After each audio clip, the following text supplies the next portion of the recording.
the finance meeting for the Cumberland County Board of Commissioners, and we'll begin with a roll call, please. Good afternoon, Commissioner Niederer. Here. Commissioner Bocci. I'm here. And Commissioner Eichelberger. Present. All right, very good. Is there any public comment? No one in the room. Is there anyone online, Audrey, that appears to? I'm not showing any of us online or public. Oh, wait, someone. Oh, no. Okay. That's okay. Thank you. No one's online. We'll move into the approval of the minutes of the May 22nd meeting. I'll move to approve. Second. It's moved and seconded. All in favor say aye. Aye. Aye. Thank you. That rolls into the topic of discussion. It looks like we have Linda McCulloch here. First off, Linda. Hi. Thank you. Hello, commissioners. We are asking for your approval and signature today, if possible, to extend our PCCD grant, which is our Crisis Intervention Training Collaborative Grant, until June of 2025. The original grant was for $46,100, and we have approximately $18,350 left. PCCD has told us that all we have to do is send them a signature page, and they will extend our grant so that we can use this for CIT training in this coming fiscal year. Any questions? None No, from me. That's great. So we'll entertain a motion to do that. If someone would like to make it, please. Looking for approval. I'll second. It's moved and seconded. All in favor say aye. Aye. Aye. Thank you, Linda. Thank you. All right, next up, we're looking forward to this. Welcome, Toye. Thank you. Going to give us an update on the court collections. Yes. We'll go over the 2023 stats.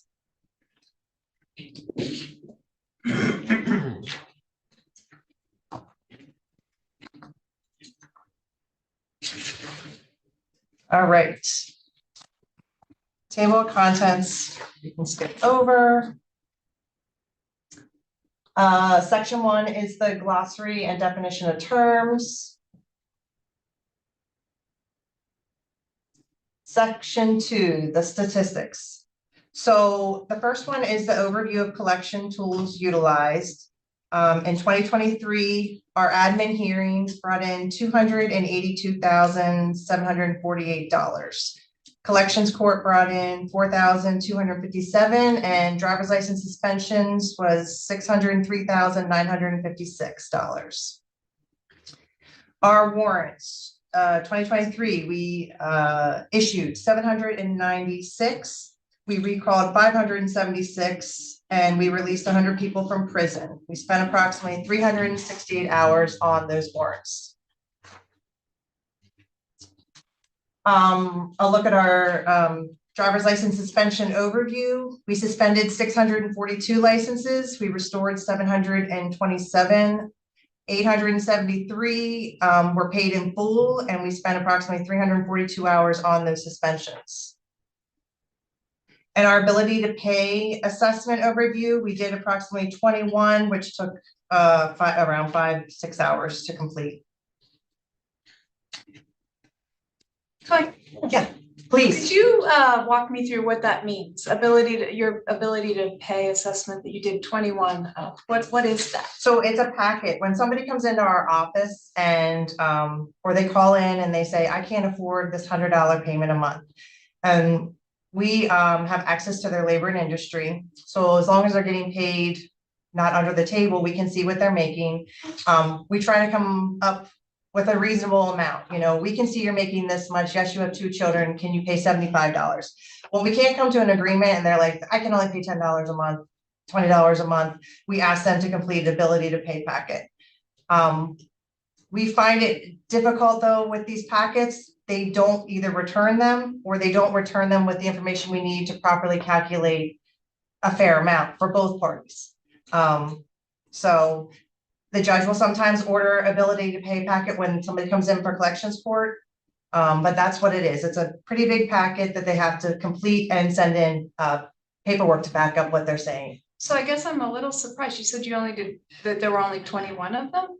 Typically, we can come to an agreement. Okay, okay. So that's that's kind of. Yes, Surprising. I would have thought there would have been more back and forth, and then once you get through that information, does the judge have to also approve, or is it within? it's within our unit. Okay. very Yeah. good. Thank you. Yeah, absolutely. Total criminal and juvenile division collections.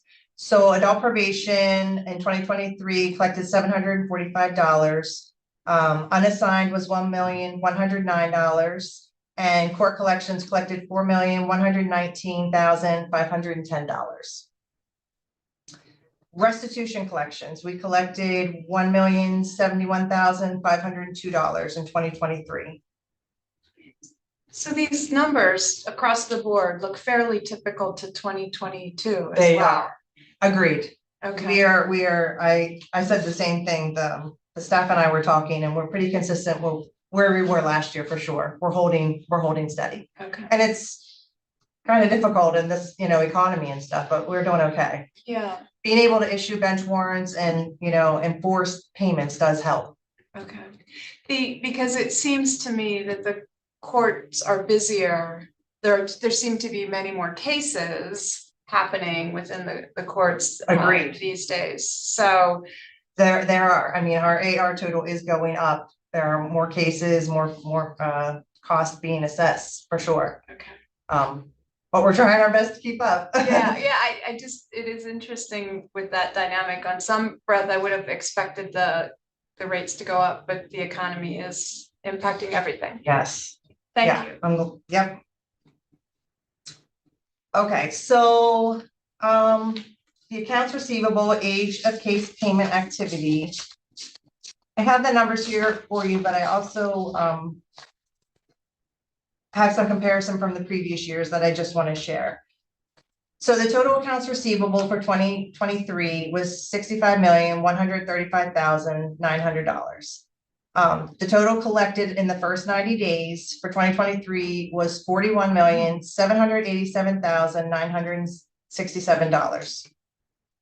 So that is 64% that is being paid within the first 90 days. In 2022, it was 65%. In 2021, it was 65%, and in 2020, it was 64%. So it is really holding steady. 91 days and over, there was $18,824,079.11 paid. That's 29% for 2023. In 2022, it was 29%.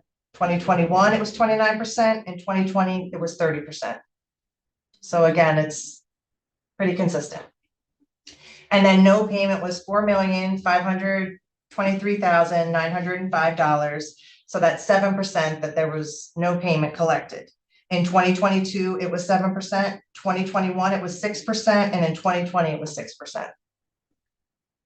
So Toye, when you're doing that, when these are the collections you're seeing, and the vast majority is being collected within the first 90 days, is your work predominantly within that 90 days? Or is it all of the other things you're really working on? Is it the things that that 900,000 that you're bringing in, the later payments? It's definitely more work trying to collect the ones that aren't making the payments and the later payments. Like, we're doing what we need to do to keep up and let these people know this is your payment plan, this is what you owe. We're sending out text messages, emails, letters right away from the get-go. But it's the people that have no communication with that we have to, most of the work is scheduling them for hearings, issuing bench warrants. Those are the people that take a lot more. 80-20. Yeah. Very much in this. Okay, thank you. Yeah. Okay, so then the accounts receivable total AR, again, this is just a different way to look at pretty much the same information. You can see the 0 to 90 days, that's being paid. A lot of it is being paid quickly in that 0 to 90 days. Greater than 5 years is fairly low, and then no payment as well. And you can see by the bars that they're pretty consistent with the previous years.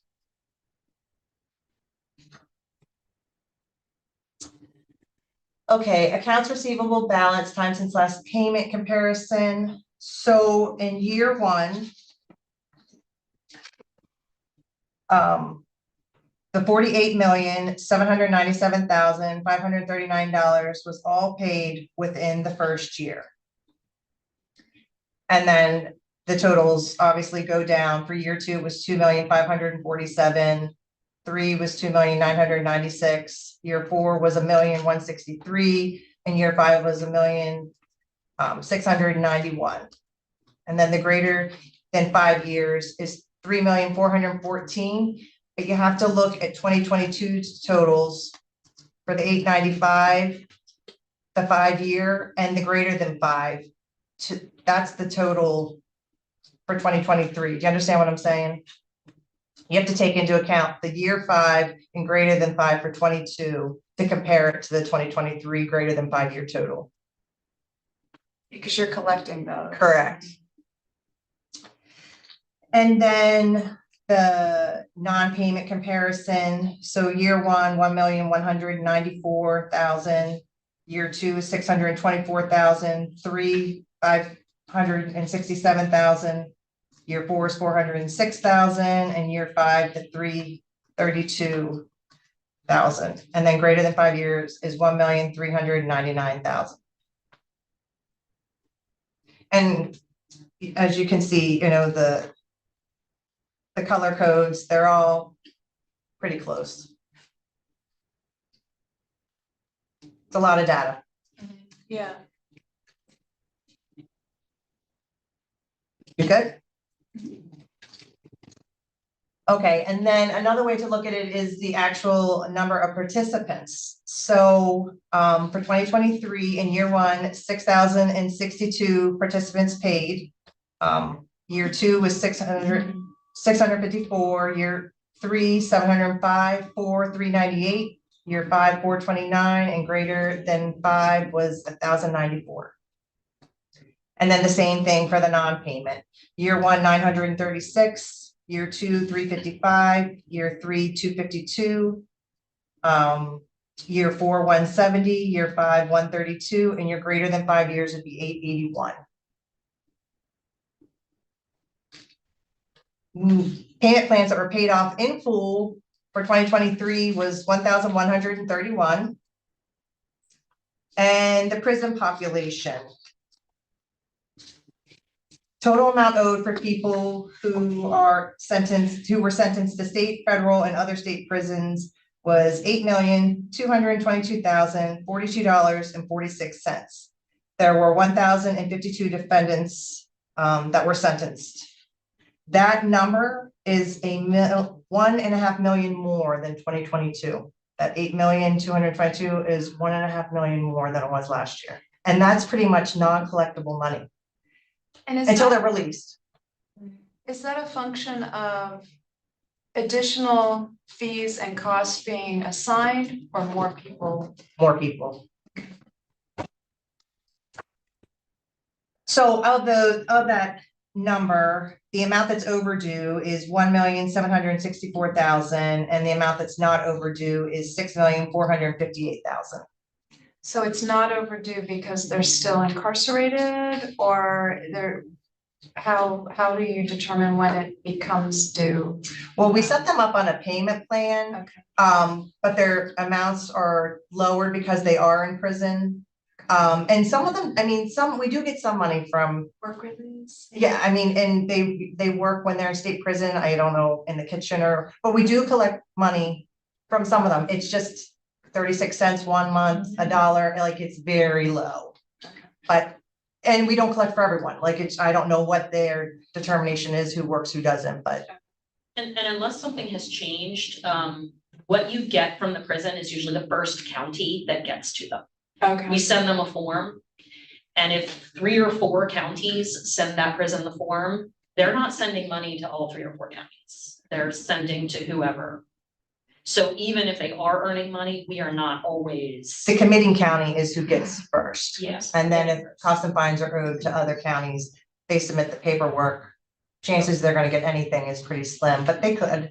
Okay. But we know that in advance, right? I'm sorry. We what? know that in advance that we're not gonna be Correct. getting any, but the 1.7 is essentially delinquency from. Correct. payment plans Yes. that are established. Okay.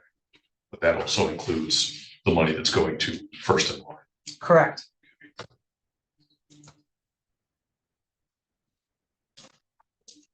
Okay, exonerations. So in 2023, there were 118 deceased, no deportations, and we had 38 extenuating circumstances. So there were a total of 156 cases that were exonerated.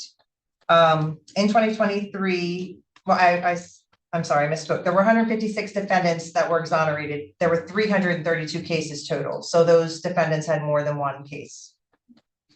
The total that was exonerated for 2023 was the $1,318,921.57.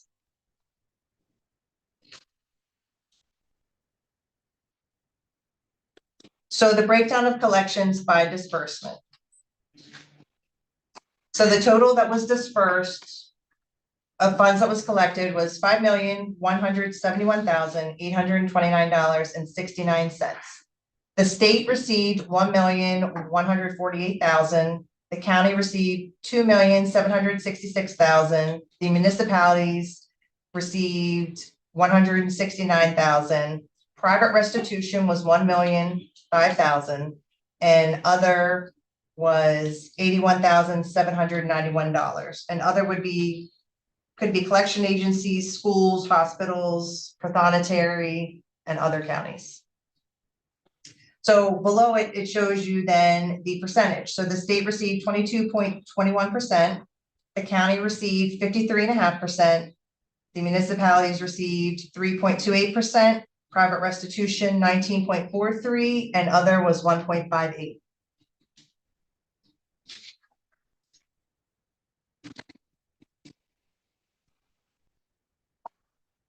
So the total that the county collected was the $2,766,704. The total cost to cover our unit in full, along with the sheriff deputy that we paid for and all that, was $770,507. That means for 2023, we were paid for in full by April 12th. So everything collected after that date essentially went to the county.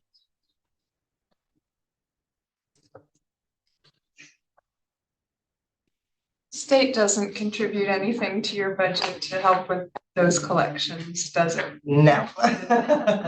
If you can work on that. It was a question I knew the answer to, but I just wanted to confirm. Yeah, no. Section 3 is the raw data. This comes from finance. It's how the disbursements then are done within the county. And then the expanded AR information are reports from AOPC. And on here, you can see the AR totals for 2023 was the $65,135,000, a total of $4,523,000 no payment, $60,612,000 payments.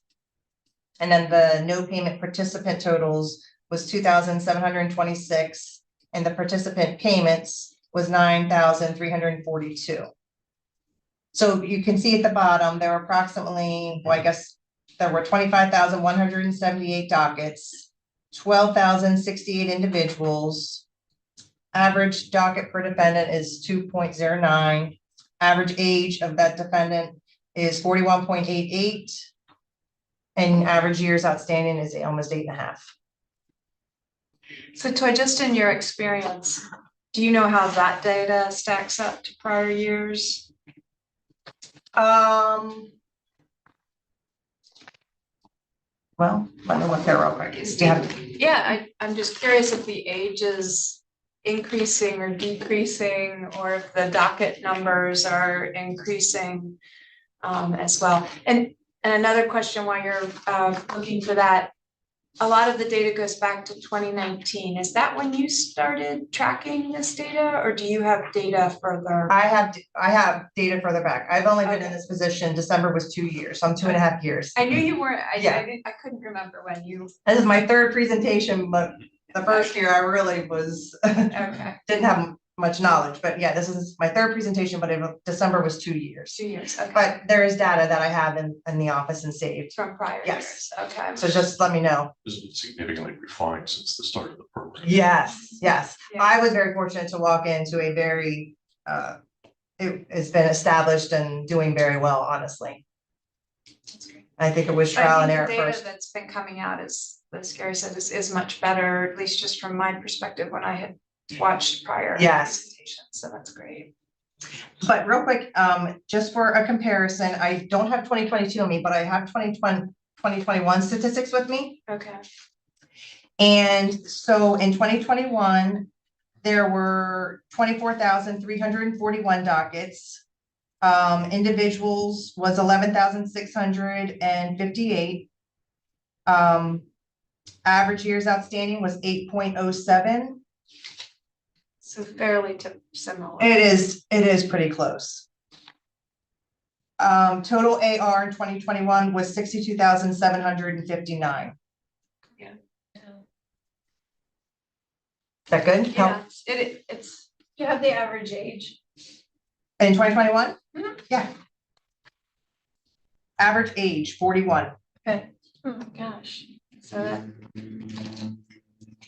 Yep. Okay. but 1,000 more cases, 1,000 more dockets, I should say. Yes. This is more information from AOPC. Lists the AR total, dockets, participants, and then the transactions below. Real quick, the court collections has 7 staff, me and 6 case managers. We also paid for a Tim Black, the sheriff deputy who works on warrants. They work our warrants, they pick our warrants up, they're a huge help, they call. The clerk of court's office processes our bench warrants, and when we recall them, the 78,666 is an average salary and benefits of a clerk of court's employee. So there were 796 warrants issued, 576 recalled, and it takes approximately 13 minutes to process, which equals about 298 hours for 2023. So that equates to an average of $12,021 that would have been the cost for clerk of courts to process our warrants. And then cost of fines, which is part of clerk of courts, half of their duties, about 50% of their time working is taking payments for us. So the cost associated with that is roughly $62,717. And that's factored into your break. It is. Even though it's in the clerk of courts. Correct. Area. Okay. Yep. So in the cost to collect right there, the numbers that you see here, those costs for clerk of courts and costs and fines are included in these totals here. Okay, very good. I wasn't certain. Yep. And then at the overview of court collections in 2023, our expenses were $43,874. For personnel, it was $651,893, for a total of $696,000. We brought in $4,119,000, so that's a net gain of $3,424,000. And then just a summary of what we do. And we'll go over that whenever we meet. I think we meet in a couple weeks.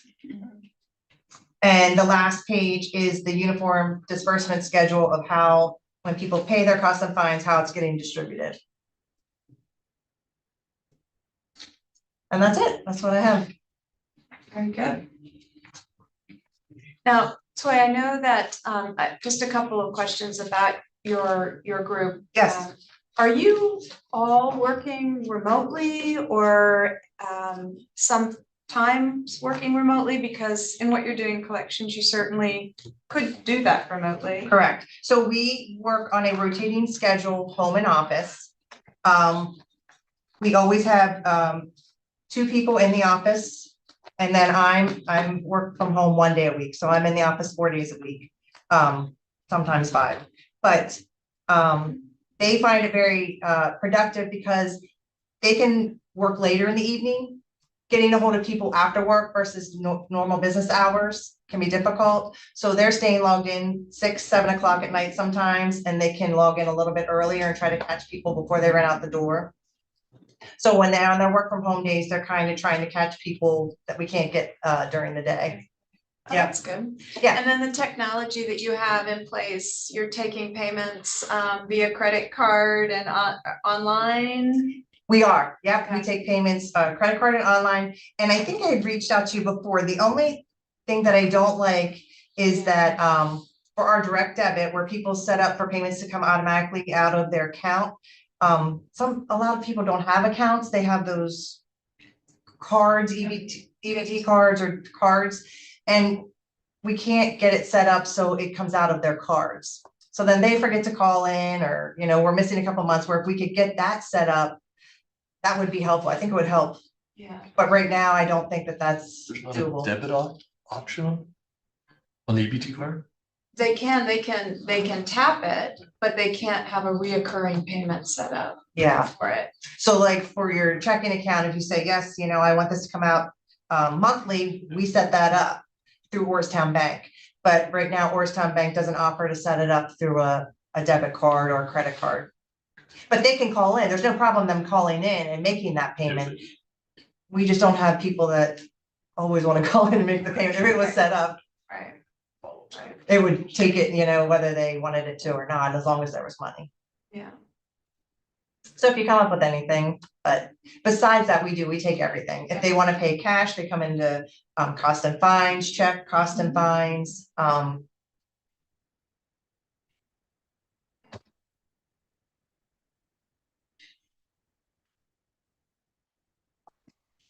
Just trying to think if there's any other way, if there's any other Aw. payment way to make that happen. Yeah, I'm not sure. I mean, when we set up to, like, through bill pay or at a bank, can you set it, does it have to come from your account there? Yeah, so you could initiate ACH pulls on one-off occasions, but I don't know, it would have to be to their account. It would not, I don't know where the card interference on Yeah. that would be, so I don't know that. Yeah, I know, we'll keep ruminating. Yeah, I mean, if you hear anything or think, I know I had reached out to you a year or so ago about Yeah. that. And That's the only other thing, really. And the credit card companies will initiate it, some of them will initiate it on their end, but the person would have to authorize it from their credit okay. card end. So, and it would depend on what their credit card allowed for, so. Yeah, it's just, you're in a tricky space. Yeah. But doing very well, working to get what We try. in the doors, so. Yeah, not always easy, but we're trying. I will say, bench warrants are very helpful, and Facebook, the sheriff's office posts on Facebook, and people do not like their faces on Facebook. So that normally brings in a lot of money. What do I have to pay to get my face off? That's great, It is I mean, very helpful. Those two things, we can typically get some money. I mean, when you're in prison, what do I have to pay to get them out? They're typically finding the money somehow. yeah. Wow. Is there any other technology that you think would make your jobs easier, or, I mean, you're working within the court system mostly for are. your payments, right? So we don't, as a county, we don't control the system that you're kind of mainly working. We actually are very fortunate. We are using systems that the prison and the sheriffs use as well, Clear and TLO. So we have access to people's addresses.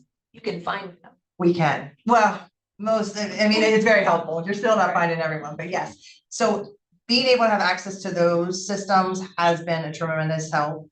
I'm not aware of any other ones, but I'll say something to my staff and see, they know of any, but we do have a lot. The the county has given us a lot of access, which is very helpful. Okay. Program has come a very long way. I'm sorry, what? The program has come a very long way. Yes, Much improved. correct. Thank you. Oh, okay. So when I started, 2.5 years ago, there are people that we absolutely cannot find. They are 8, 10 years past due. And those cases were referred out to 3 collection agencies. There were almost 1,000 people. There was 900 and some people that were referred out. 4 people were paying. Now, it wasn't costing us anything, it was costing the defendants. But they were doing nothing for us, absolutely nothing. So we recalled them. And we went through all the cases again, using the TLO, the clear, sent them letters, trying to find them. Some people did pay, we did find some. And the other ones, we were still kind of hung up. But we met with a law firm, Goggin, Blair, and Sampson, I think they're called. And they specialize in government collections. I think they do a lot for MDJs and I'm not sure what all. So they are a law firm that does collections. So we referred cases out, probably around 700, 800. And they are sending letters to kind of threatening letters. This is a law firm, and if you don't pay, this is what you owe, and if you don't pay, this is what's going to happen. So they have, they're located in Philly, but I think they're also in Texas. And they have some sort of data system where they can find people, I think probably better than we can, skimming or skipping, or they had all the stuff that we don't have. So they have sent out letters. I'd say about 4 or 5 weeks ago, our first letters went out from them. We have received, I think, 2 or 3 payments so far. But the thing is, our hands are tied for people who are out of state, pretty much. We're issuing the bench warrants, but if they get pulled over on our bench warrant, we're not going to get them. So, and it's hard to find the people who are out of state. So, most of the people that refer to them are out of state, they're old cases, and hopefully they're finding these people and sending these letters. And again, it's at no cost to us. The cost is 20% is being added to the defendants. But I am hoping that it's successful and we can get some of those old cases cleared up. So That fee is added to, it's not a percentage of the collection. it's added, It's an additional. correct. Yep. How do you find this law firm? Vince, actually. Really? Stacy said that Vince had reached out to him. He was somewhere where he had seen him and thought it was worth meeting with them. And when we met with them, it can't hurt to try. Because, we had pulled them back, resent letters, tried to find them. Again, there were some that we did, but some of them are just so hard. And, I'm sure some of them are dead. We just can't find that, but we're trying. Yeah, in this digital age, you think everybody should be trackable. Yeah, you should be able to find everyone. Yeah, you should be able to find them, but it certainly isn't that easy, I guess, if you do not want to be found. Right. And if you don't have money, you don't have credit and, you don't have your own house, like, I guess.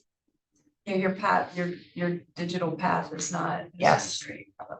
And unfortunately, that's probably more who we're looking for than typical. Yeah. Anything else, Melissa? I just want to say, I think these guys over the years, the amount of old cases has gone down significantly. I think, you were talking about the unit has improved dramatically. A lot of times those old cases just sat there. And these guys found that, a lot of them were deceased. So we closed them, we got them off the books. They've done a great job at cleaning up and they know who's out there now. They can't find some of them, but they know for the most part that they're out there and they're using every resource that they have available to them. Unfortunately, some of the resources that like domestic relations has available to them, like wage attachments, these guys don't have. For collections, a wage attachment is voluntary, and I don't think we have very many. Do we have any? There are a few. There are a few, but the defendant has to agree to be wage attached, unlike domestic relations where it's automatic, you don't have to agree. Love to see that changed. That's That would weird. be, Where is that written in law? oh, that's a good question. Because I know when we started this. Yeah. Process, we were also told, well, we can't take away people's licenses and we can't do this, we can't do that. And we are. Mentioning. Absolutely. Some of that It's a lifesaver. was not necessarily law, it was the way we were set up initially. Remember, when the unit started, it was 2 people. Yeah. They were given a limited number of cases that weren't being handled, they were only dealing with summary, I'm trying to remember back all those years. Well, summary cases, yeah, you can't do some of those things because they're Pilot lower grade, project right, basis. but as they have taken on more, what they're allowed to do comes on. I don't know the wage attachment. But I'll find it. you'll Let's find- make you'll sure find there it. is one, yeah. Yeah, it's a voluntary thing. We can't just automatically issue them, which would be great. But yeah, unless that law has changed, that is. And I'll make sure it hasn't, I'll double check on that. But, you know, there are things like that there. She stays on top of it. She knows generally when new resource becomes available, she's over asking if she can have it or use it or do it. One of the other comments I just want to make is you know, I don't know if you were paying attention to, you know, some of the breakdown of the numbers that collections court does not actually collect a lot of money. But it is a valuable resource. That is the last step after they've done admin hearings and bench, all these other things. These are the people who just are not getting it. Those are the people, so it is a much smaller number. How many what was the number approximately of the last group that went to collections court? How many were in collections court last time? Yeah. Maybe 8, Yeah, 10. so it's a very small group, so while Those it are the looks like a people- low number tool, it is a valuable tool because they don't want to go there. And they have to come back in, like the judge is saying, you need to do this and you need to come back in. And either they do it and come back in, or they don't do it and come back in, and if they don't, then they get a failure to appear warrant, which you can be held up to 6 months for that. Our bench warrant is 3 days and you're out, and they know that. So a failure to appear bench warrant holds a lot more value than the failure to pay. So it's not a big tool, but it's, you know, it's one of them in there. We don't hold it very often quarterly. It is it's once a quarter. And those are the people who typically were picked up on our bench warrant and have nothing. There's no one you can pay. They say they can't pay anything. So we had them sign a form stating, I agree to pay $300 by this date or appear for collections court. And by them signing that, either they pay it and they don't have to appear, or they don't pay it and they have to appear. And when they don't, then they get the failure to appear bench warrant. When you schedule someone for collections court and they call in and they pay in advance, does it get calculated as collections court or does it? It does. Okay, thank you. Yep. Because the threat of it was The enough. thread of it, Yes. yeah. Yep. I wasn't sure how that got categorized. Yeah, that goes on our spreadsheet for collections court. So I just add that in the total. Is the data, the performance numbers you've shown, are they shared widely? You know, there are other elements of the criminal justice system that. So It's like AOPC that. shares every county's information. Is that what you're asking? Well, you have very detailed information. I do. And, you know, it's valuable in that it accomplishes what we wanted to do, which is tells us the performance of your folks, Mhm. but it also establishes something of a profile of the Court collections for Cumberland County as a whole. well, about the, you know, the non-paying Payers. element, payers, yes, exactly. So I don't know, is there any value to other departments in knowing that information? Is it shared widely? I don't believe it is. I don't know if there's truly value. I mean, there or we not, have the collections advisory group, so the people who are part of that, which are a lot of people in the criminal justice Okay. system, are part of that group, and she shares monthly So stats. they with that group. know what information's available. That they can For the take. most Yeah, part. I think so. Yeah. I share this with any group that is looking to gather data. Yeah. And present it in a way that it is meaningful. I use this as an example. And I've said before, you know, this is very granular. This is something I think a lot of other departments could aspire to. And I know Stacy, you spent a ton of time. Right, and I was fortunate to walk in to just be able to tick and tie the numbers and gather the information. This was already together, and I agree, it's pretty good. Like, It's very I think informative. it's an effort to replicate. That's what it is. It's something to be proud of. Yeah, Toye, do you know where we do stand related to other third-class counties at all? And are not all do their collections in the same way, I'm sure, or do them maybe in general? Not all do collection, a lot of counties do not do collections like we do. AOPC does have a comparison. Are we class C? Class 3. Class 3, okay. Our numbers are very good compared to the other counties. You're gonna find it. Yeah. You You can find it faster than anybody. you can send it out to us. I'd just be curious to see where we rank relative to Yes. some of the other counties of our like size, or maybe if they're not even of our like size, where our courts are processing this similar numbers. Correct. Yeah, AOPC does have, where you can click on each county and see, now Dauphin County is much bigger than us, but we're pretty consistent. We're actually typically better than the other counties. And I will say I went to an AOPC training, there were a few other counties and they couldn't believe that we were suspending driver's license. They couldn't believe that we were issuing warrants. There are so many counties that do not enforce collections. I don't know how, I mean, they have to be losing money. They just were in awe that we, have all these tools that we utilize. Well, that was us at one time. too. Correct, So, I mean, right. It was everybody. Right. really, so, but you guys kept pushing it. So, I mean, I think going to other counties and hearing what they do versus what we do is very valuable. But I do feel like we are one of the best when it comes to this, honestly. And not because of me, I, was fortunate enough to walk into this, but it is, You've done okay too. yeah, thank you. So, I will say, we went to York County Judicial Center and Franklin County, to look at their facility. And when we were there, I actually went into York County's costs and fines is done through clerk of courts. But I went in to speak to those girls that were working there, and they actually came here probably a year ago and met with us, and we kind of compared notes. This is what we do and how we do it. How do you do it? And we both were able to take some information from that meeting. That's good.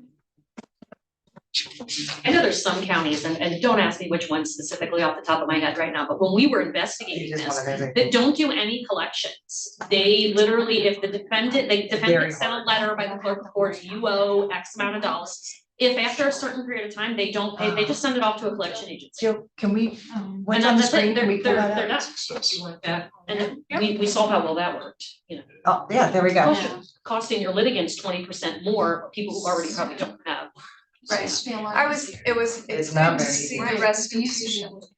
Well, and another thing, I'm not sure, it was probably in there, I just can't read that far away. One of the things in that uniform distribution code is you can do restitution, the minimum is 50%. Many years ago, our bench decided that our people who are owed restitution should get paid first. Our restitution is 100%. So if a defendant owes restitution and makes $100 payment, that whole 100 is going to the victim until that is paid off. Now, there's some different levels of restitution. There's restitution to like Walmart and larger corporations. I don't believe that is set at the 100%, but any private restitution is 100%. So they get their money before Still we not. ours. Are you still seeing every county? Is there a breakdown to that point then? Would there be a breakdown of the fees that are outstanding, what category they're in? If it's like they've already paid all the restitution and now it's just what's owed to the county? Probably. CPC can do just about anything. You can click on each one individually, I think. I'm not sure if that's in what we get from the state, because we make a very specific request, so we want these numbers. I'm not sure if that's broken down. It would be interesting on some level to know if, while I think it's really important that the restitution is paid. If what's outstanding is only to the county. It's never gonna be only the county, because remember, for every case they pay off, there's someone upstairs getting sentenced and ordered to pay.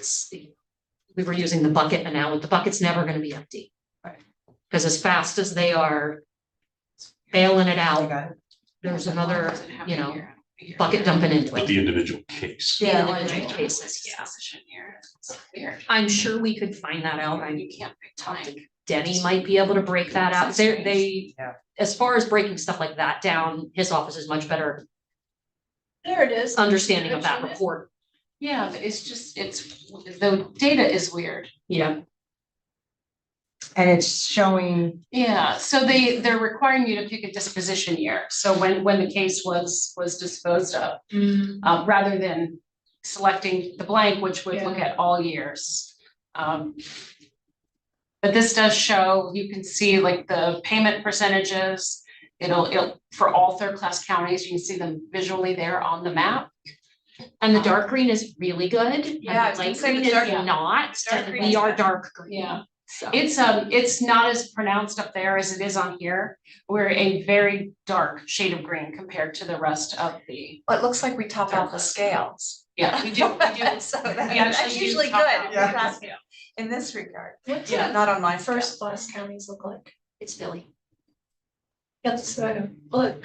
let's see. is first It's class one. Philly? There's only one Mhm. first class county. It's And then the twos are Bucks and. So Yes, that's for- Allegheny, Two is Allegheny. two is Allegheny, and then 2A.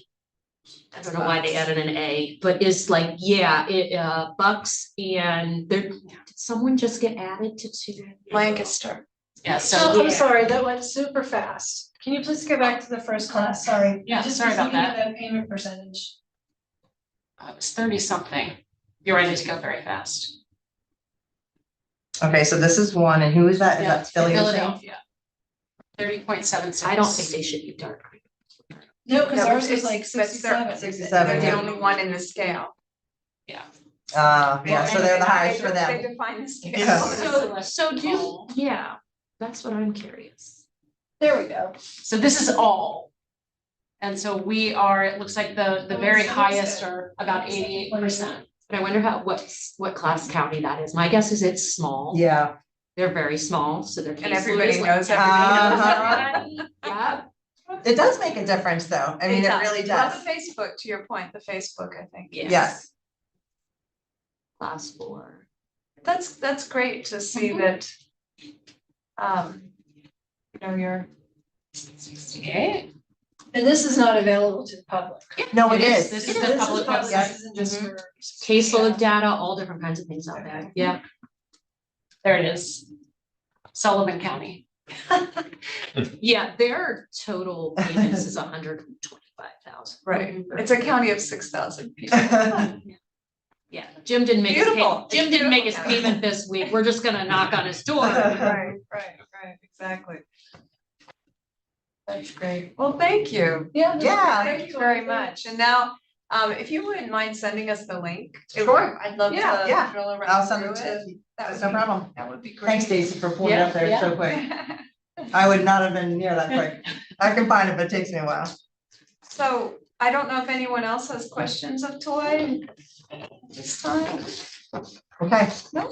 Well, thank you so much. I appreciate you putting all this work together for us. Thank you. Yeah, you're welcome. Thank you. Should I X out of this or? You're good, you're good. All right. Is there any other business to come before the board at this time? Hearing none, we'll entertain a motion to adjourn. So We are adjourned.